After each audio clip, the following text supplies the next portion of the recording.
Hello and welcome to OT the podcast. We're here to talk about watches, time, and how to spend it. My name is Andy Green. I'm the jazz cat, Felix Schultz. The Jazz Cat, I like it. How you going? I'm really not the jazz cat. I'm not jazz. Nor am I the father of modern mountaineering. But you know Who is? I don't. Tell me. Reinhold Messner. He's a pretty impressive guy. Are you familiar with his body of work? I'm familiar with his Wikipedia page, which says he's written 80 books. Wow, he's also climbed a whole lot of mountains, which I think is, the more important dealio. Where did he have the time to write all these books? He's lit up. Anyway, this is getting off the rails. But Reinhold Messner he's very famous. He's like the father of modern mountaineering, as we said. First person to solo climb Everest. A whole lot of like pioneering exploits. The first person to climb all the 8K mountains. Pioneered a whole different sort of style of mountain climbing. Also had quite a pretty controversial life. I did some reading a while back. Found a good GQ article that I'll link up in the show notes if you want to sort of get a sense as to this guy's pretty hectic life. But I didn't touch on too much of that stuff in my little chat with him coming up because, that's a bit deeper than you can go in 15 minutes. And honestly, I found him a bit intimidating. But he's been working with Montblanc, so we talk about some stuff there. Before that, alpine goodness, what's been going on? On my side, well, there's been a fair bit, Felix. I know you've got some watch stuff to talk about, but I have. I've been testing out some new tech. I got a new rice cooker the other week, a Kaku, and I've been making Gabba rice. Do you know what Gabba rice is? No, but I suspect I've got some in my cupboard. So it's basically germinated brown rice. I think you can buy pre-germinated rice, but this is using the pressure cooker, and you cook it for 6 hours instead of normally it's soaking it for 24 hours. But it basically germinates and the rice starts to sprout. Yeah, and you can use it it's other than that, you can use it in whatever you would be using your rice for. And apparently it's much healthier for you. It's much better for you. And it certainly tastes a little bit different, but it's a 6-hour yield. So in between that, Felix, I've also started watching The Witcher, which I think you'll be pretty happy with. Mate, I'm very excited whenever you come onto a TV show that I've been recommending for at least 12 months. And you're I started watching Ted Lasso. I'm like, hey. How are you enjoying Henry Cavill's muscles? Almost as much as his grunting. Those bathtub scenes, am I right? Oh, yeah, he's just the way his voice through the whole show. There's a lot of work and prep that went into getting ready for this. You can tell. I'm not enjoying the timeline that much though. I think I need to play the game. Yeah, I haven't played the game, but I enjoyed The Witcher. It did take me a while to, the timeline confused me. I think it's probably far enough out of the no spoilers territory to deal with that. But also, you've also come on it just at the right time because season 2 is just around the corner, so you can dropping on Netflix soon. So if roll right into it. Yeah. So it's a commitment. In fact, it's not a show that you can have on in the background. You kind of need to pay attention to it. It's magic. There's magic in it. So just let the magic, explain a whole bunch of stuff that you can't reconcile. Yep. What else? Oh, okay. So I should mention this quickly. We're going to talk about it next week in a little bit more detail, but I do have the 7 Friday with collab with Mika's Voice. So that is Sean Stockman from Boys to Men, who we had on maybe in February. His charity. They've done another 7 Friday timepiece, 100 units. I've got one to take photos of because we will be doing a little Instagram auction next week for charity. Yeah. So in the coming soon. Let's say we're doing it soon. I think it's gonna be a week from when this comes out or so. Yeah, cool. So these if the proceeds from these watch sales will go into charity, we're going to go one better and do the whole cake. So whatever it auctions for on Instagram, that whole thing's going to. So every single cent rate of the price will go to Micah's Voice. Yeah, so if it hits $3,000, $3,000 goes to Micah's Voice. Yeah, exactly. It's $10,000, $10,000 goes to Micah's Voice. No pressure, listeners. But if it hits under $10,000, here's the cool thing. We'll be disappointed. the cool thing is, Sean's going to do a Zoom with the winner. So there'll be some merch as well, some signed Yeah, Boys cool. to Men merch. But he's Some going to do a Zoom wine? with the Is there going to be winner. some wine? There'll be some wine. There'll be. Yes. It depends where you are. It depends where you are Okay. because it's a little bit hard to ship wine. Sure. But the Zoom, if we can get enough, if we hit a certain threshold, I think he's going to do a Zoom performance, which would be pretty special. I got to say. Wow. Yeah, How's the old OT credit card looking? And I know. I've been thinking do about it. It's a cool you watch like as the well. watch? I do. Look. Let's talk about it next week in more Yeah, detail. sure. I just posted a video, but it is it's lovely and like a great cause. But what have you been up to, mate? I've been wearing a watch as well, actually. I borrowed from the lovely people at Piaget Australia a polo, which is their sort of sporty steel offering in this case. So there are, of course, precious metals. I've worn, polos before. It's sort of got that 70s sort of case shape. It was big in the 70s and made a comeback when everyone started going nuts about Royal Oaks and Nautiluses. They revived the polo, probably 2016. I want to say they brought it back. But this one's a little bit different. This is for one, it's a polo skeleton, so it's got a very nice skeletonized dial. And the steel version I had was all tone on tone, so a lot of grey and ruthenium and monotonous goodness, so to speak. But the real game changer for me was that it is slimmer. It's like 30% slimmer on the wrist, and it makes a really, really big difference. It makes it feel, part of the pun, a whole lot more integrated. And I think Piaget is always very much that luxury side of luxury, sports. Like it's sporty in that it's on a bracelet and steel and has that sort of shape. But it's, really, really nice to wear. I mean, the bracelet is pretty cool. It's got some really unusual finishings. And I dug it. Like, it's just, it was a fun little something different for a few days. Amazing. Yeah. Well, it certainly looks better. Yeah, I mean, so I think we've talked about my local cafe Gesha before, but Ken, the owner and head barista there, has been wearing one, and I see it every time I go in, and it looks good. It does look significantly smaller. So, has he got one of the slim ones or the regular polos? No, the slim. Yeah, nice. I think it looks slim. Yeah. It sits really close to the wrist. Yeah. Yeah, lovely. Yeah. But there's also other things that have been going on. And this was, you may recall from a few weeks ago, we had a hot takes chat inspired by our Discord. This one sort of went a bit nuts in the old hot takes thread. It did, yeah. You're familiar, obviously, with the brand Kurano Tokyo.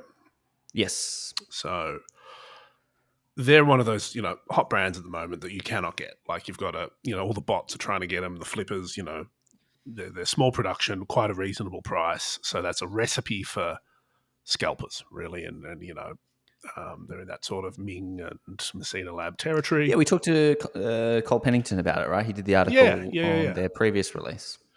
Yeah, so this one is another one. So they sort of out of the blue seemingly dropped a watch called the Seiji, 388 limited piece edition with a nice blue sort of Tiffany blue dial.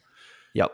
They did a little bit of a twist on the release. This time they said they wanted to open up their database and their audience and only make it available to women. Yes. So this is where things started getting a bit kerfuffly. Yes. I think that's an interesting sentiment. I think it works on a few levels. I mean, they were pretty transparent about wanting to sort of have more women on the books, like as important consumers, to be able to reach them as a company trying to sell things. That's, existing clients matters. Also, I think that more sort of public sentiment about getting more people involved, or more women rather, involved in fine watches. And also, ensuring that not always the same people were, taking these watches and collecting them or flipping them, whatever's happening with them. Couple of issues with it. One, the internet reacted in its typical way, which was generally pretty terribly. But also, to be fair, I think there were some issues with the mechanic that Kurano sort of initially went with, because they said, okay, 388 watches, an existing customer can nominate a woman to buy it. Yeah. Originally, it was like your partner or your wife, and I think they sort of quickly changed that to an important woman in your life. Could be a housemate, could be your mum, could be a sister-in-law. But that was the sort of the core mechanic of like, okay, we want to open this up to everyone, but still you have to own the watch to be able to nominate it. So it's not really opening it up. It was a bit messy. It was a little bit Yeah. messy. It was a little bit unclear. I mean, look, at the core of it, I don't hate that they are trying to open up to, a bigger female database. It makes sense as a business to, market to the other half of the world. Sure. I don't hate that. They have done some interesting stuff around trying to manage demand. This just seems like probably more of a communication. And it didn't, as you might expect, it didn't last very long. I don't think that that original Instagram post is up. I think within 24 hours they'd changed it. Yes. So now it's a little bit different. They've increased the volume. 500 pieces now. Yeah, they've really mapped out 500 pieces. They've mapped out sort of the allocation. So Corona contributors get 38 pieces. Existing watch customers, there's 172 pieces set aside. Existing accessory customers, 40 pieces. And public sale, 250. So they're doing it on an expression of interest basis. And I guess those sort of people that have the allocated slots will get an email. I mean, it's a nice watch. I'd wear it. It'd be hard being a small brand like that when you legitimately cannot make, it is a real units. problem, isn't it? Mm. And this is what they sort of said. They said it's, they acknowledge. I think it's good that they're acknowledging it quite openly, and they're like working through the challenges of being a small business that's, exceptionally, hot at the moment. It's like, this is what their second Instagram said. We had a problem. We knew that if we introduced 388 piece an edition, normally it would be sold out quickly. And unless we change things, women will continue to be 5% of buyers. We couldn't make a lot more even if we wanted to, as Toki has taken over their supply chain. Said you were sort of previously in the list. Our goal was to welcome more female watch collectors into the Corano community, but this caused strife. So, yeah, and I think as a marketing strategy to appeal to more women, and a company of that size, you don't have too many options. So I think trying to sort of blunt force it is, one way to do it, and it didn't really pay off, I suppose.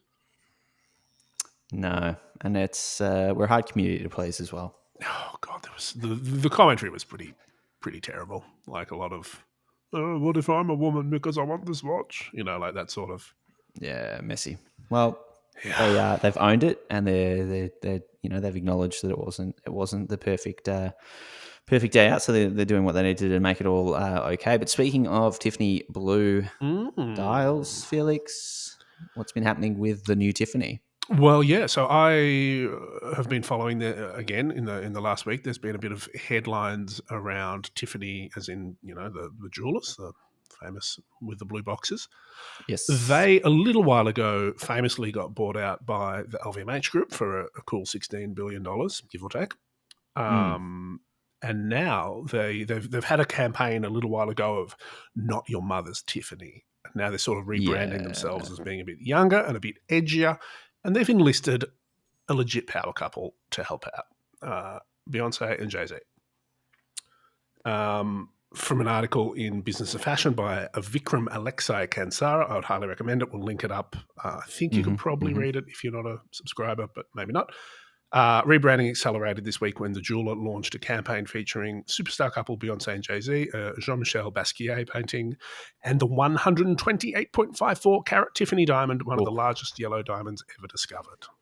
Oh, big fella.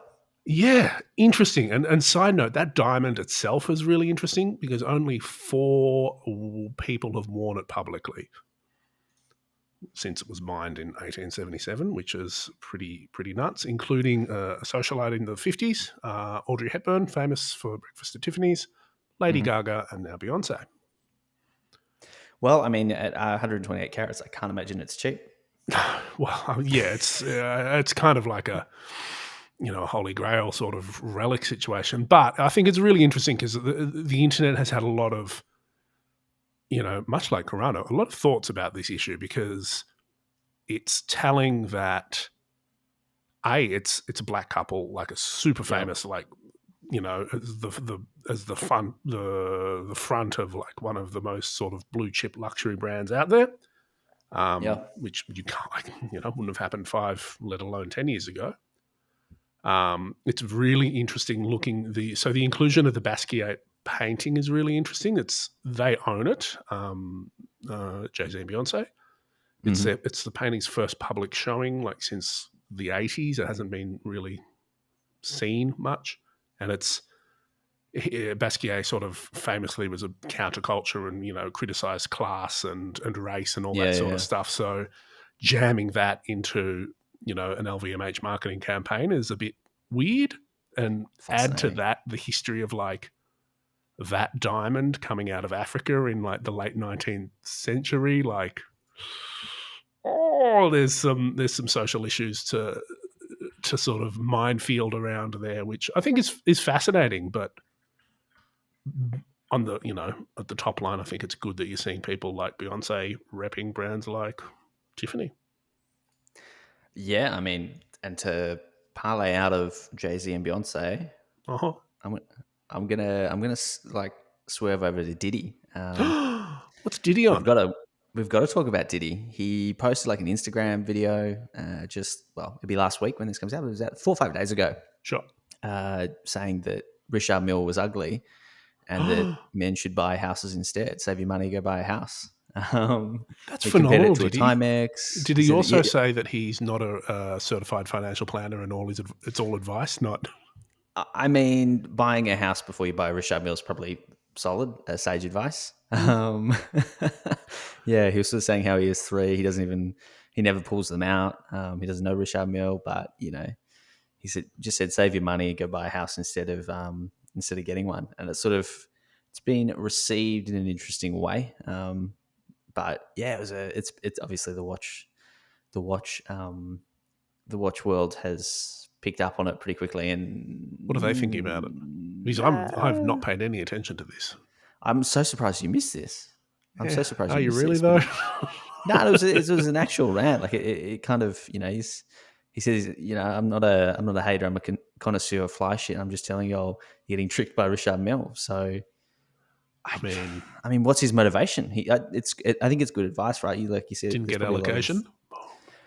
he could get whatever he wanted, man. He's probably Yeah. worth similar to Jay Z, but I think there's some sage advice in there when you've got like a lot of people outspending, living outside their means, selling their Mm, souls to buy hype chains and culture. watches. Yeah, that hype culture, and he's just saying that's not hype. Like you know, owning a house or owning property or buying things that make you money is hype. But yeah, a lot of people are just saying he's salty, of course. I So mean, the fun comments are pretty fun funny. fact: Richard Mille is 20 years old this year as a brand. Wow. Wow. They've done pretty well for themselves. But if you want to tell us your thoughts on anything from Tiffany to Corono to Puff to Sean Carter, you need to be in our Discord channel. It's fun, it's vibrant. We're going to do some voice chats. We're going to really make the most of the Discord app Man, we itself. should get And our of buddy course, Sean Stockman in there, do a little concert in the actually, Discord. I don't know if we probably can. I'm could. just offering this out.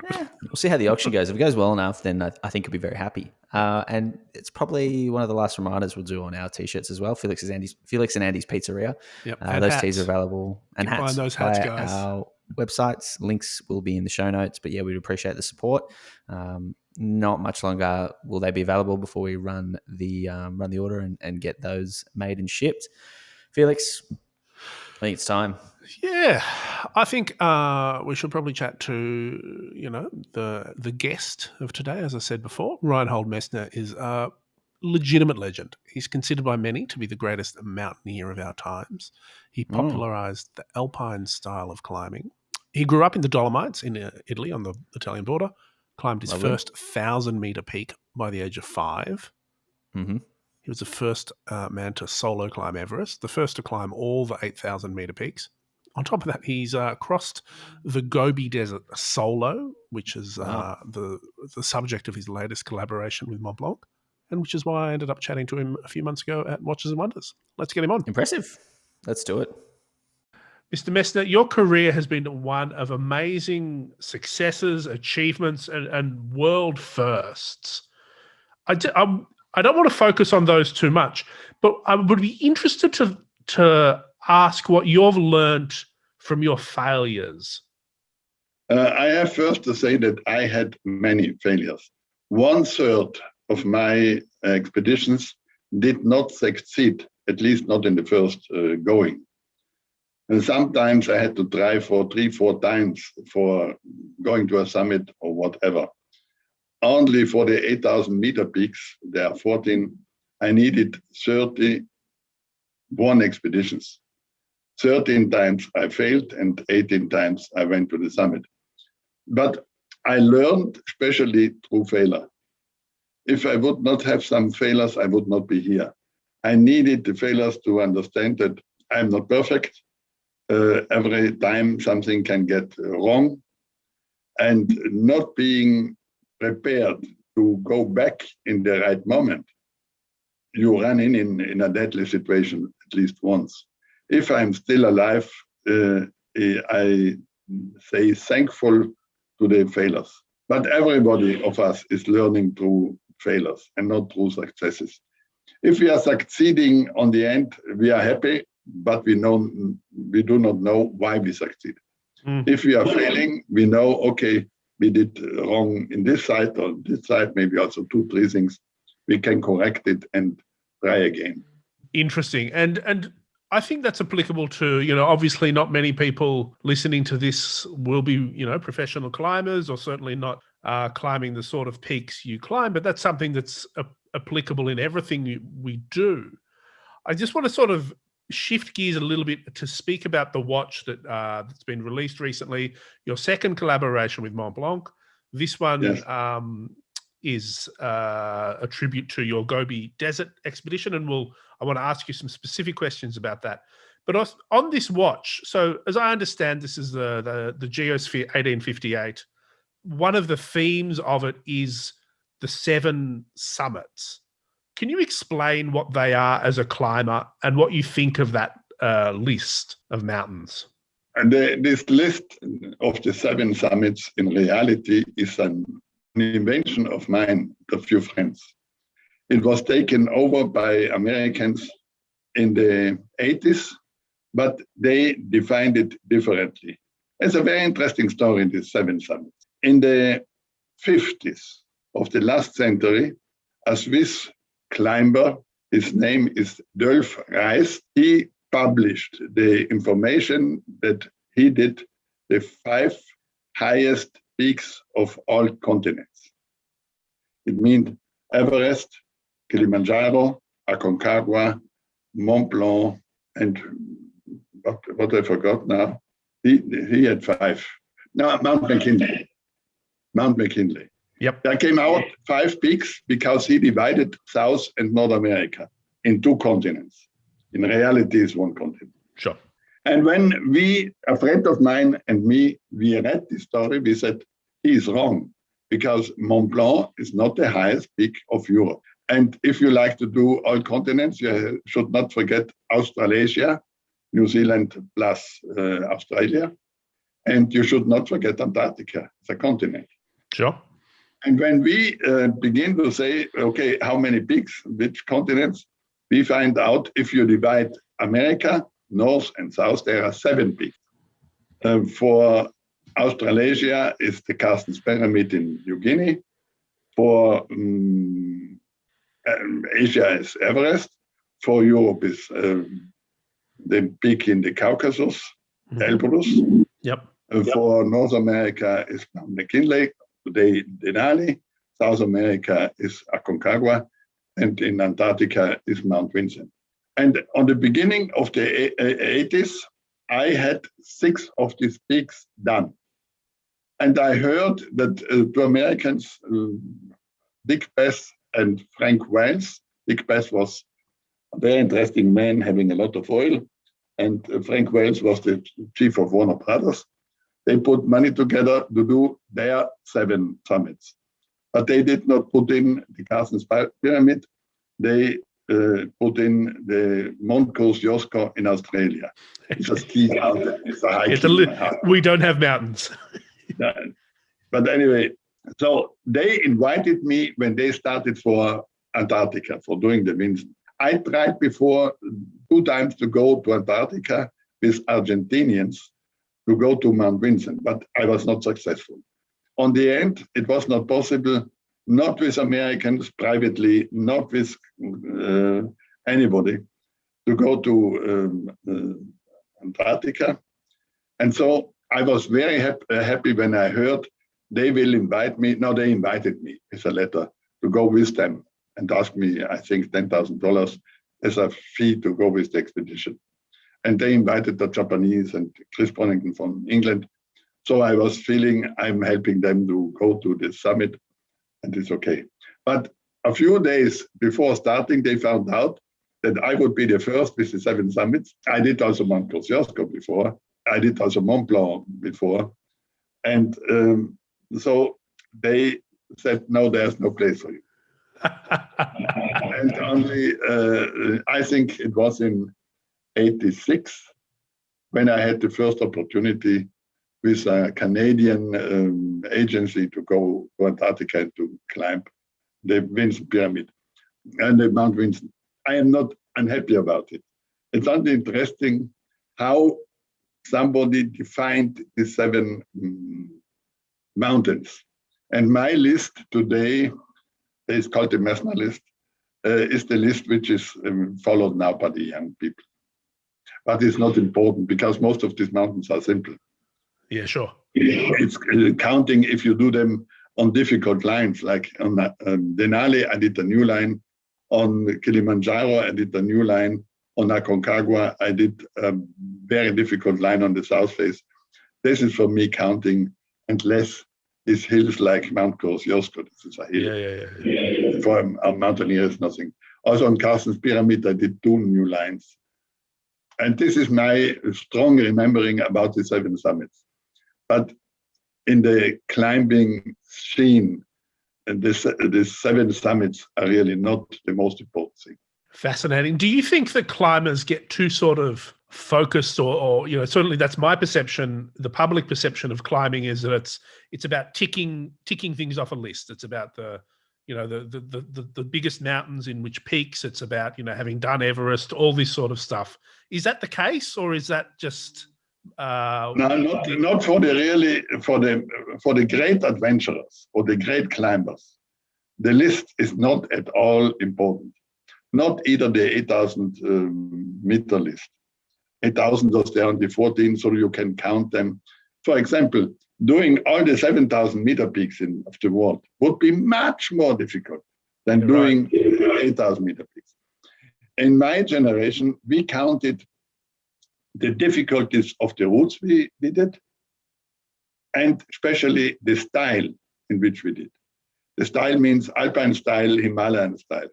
If you go on Everest on this pista they prepare, pista like not for skiing, but for hiking.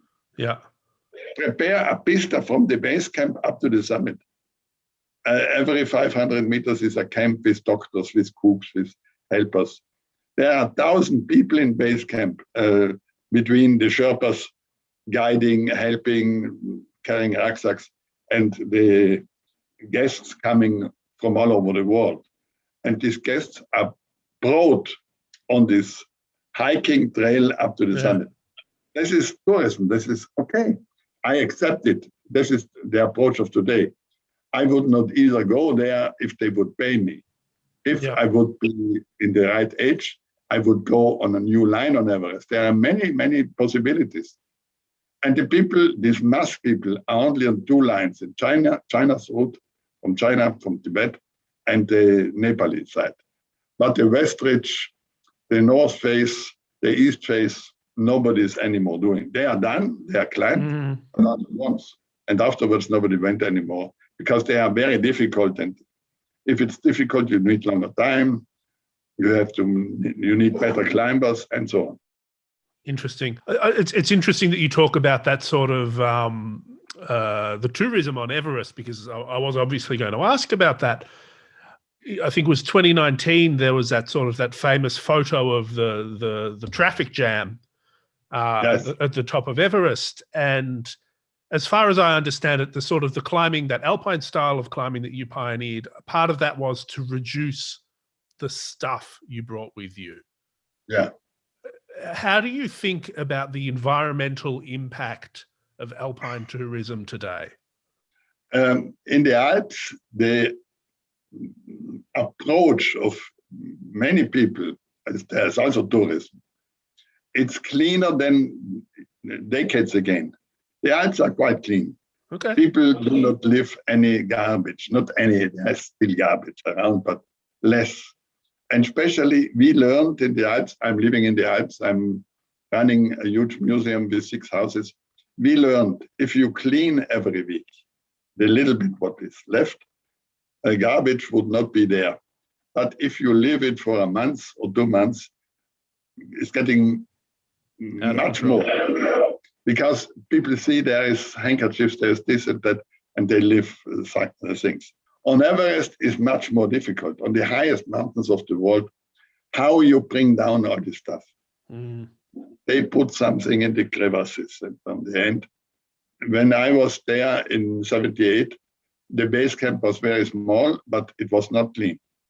The high camps, they were all clean because the ice is moving and the ice is eating, but the garbage is still in the ice somewhere. Yeah. We have to know that a lot of people on the foot of Everest are living on the water which is coming from Everest. Mm. If people for decades and decades, huge expeditions, put all their medicine on the end in a crevasse, there is poisoned water is coming out in 50 or in 100 years. The ice on Everest is still more or less the same like 100 years ago. The global warming is bringing more snow to Everest, and so the basin in the Western Cone is filling up, and slowly this ice is floating down. Ice is moving, especially if it's steep. And on the end, all this ice is melting, it's becoming water, and it's running down to the ocean. And on the edge of this river, there are many people living, and they need this water for drinking water. And they cannot clean it. They do not even know 500 kilometers more south that this water is coming from a polluted place. Yeah. And for this, I would say the only remedium, the only possibility to go out of this situation would be like it was once, one expedition in one season on one site, not 50. This is too much. But everywhere where tourists are coming up in huge groups, in mass, they destroy exactly the values of the mountains. The value is clean, silence, especially velocity is broken down. We move on the mountains only with the velocity of a hiker and not a runner and not a driver, not an airplane and not a helicopter. Today there is 4 heliports in the base camp. 4 heliports, 4 helicopters are always there if they're not in air. They come like in an airport in a city. Helicopter comes down, helicopters goes up, bringing food, bringing down 6 people. This is not anymore the Himalayas. This is Los Angeles. Yeah, not like Los Angeles, but right. If you were starting your climbing career today, or a decade or so ago, where would you be climbing if you had the same sort of drive that you did when you climbed Everest without oxygen? What would you be doing today? I would go to smaller peaks, 7,000 meter peaks, 6,000 meter peaks, and search for loneliness, being with my group, by myself, with anybody else, and doing very steep and very difficult lines in alpine style. There is still impossible there. There are many peaks, they are so difficult, or lines of climbing lines. They are so difficult that still now they are impossible. And what did young climbers 100 years ago? They went and tried, was the generation before said this impossible. And this will be also in 1,000 years like this. We should not destroy the impossible. So next generations can always try if they can overcome this impossible. Interesting. And since the beginning of mountaineering, somebody climbed the peak, and there was a neighbor peak, and he said, I climbed this peak, but the neighbor peak is impossible. So the young people came and said, let's try. Yeah. And so slowly they made possible many, many things, millions of things. But there are still millions of possibilities which are not possible yet. So a lot of motivation for young people to have goals in front of them. Fascinating. And I think that's really resonates about, always wanting to sort of go further than the people before you, I suppose. But also in science, we have the same evolution. What scientists are doing. They try to know more and more. The pandemia shows us that the scientists, they are now better than virologists. They are studying the virus. Yeah. They are better than anybody before them. They got milliards of billions of money for bringing some vaccinum or some medicine for it. Yeah. But they do not know everything now. There's still many things unknown, and they are trying. They have a good will to do. They are not faking. Now they do. They work, but impossible is just behind the next fence. Interesting. So I want to sort of talk a little bit about your expedition that inspired this most recent Montblanc watch, which was the Gobi Desert. It's not a mountain. Yeah. I don't know. Maybe are there mountains in the Gobi? Yes. Did you climb them? There's a mountain chain. I climbed them because before going to do this crossing, 2 years before, I went to Mongolia. I went in the Gobi to see how it's made and how people are living there. Some nomads are living there. And I climbed also a few peaks. And in the Altai mountains, they are more than 5,000 meters high, higher than the highest peaks in the Alps. Yeah.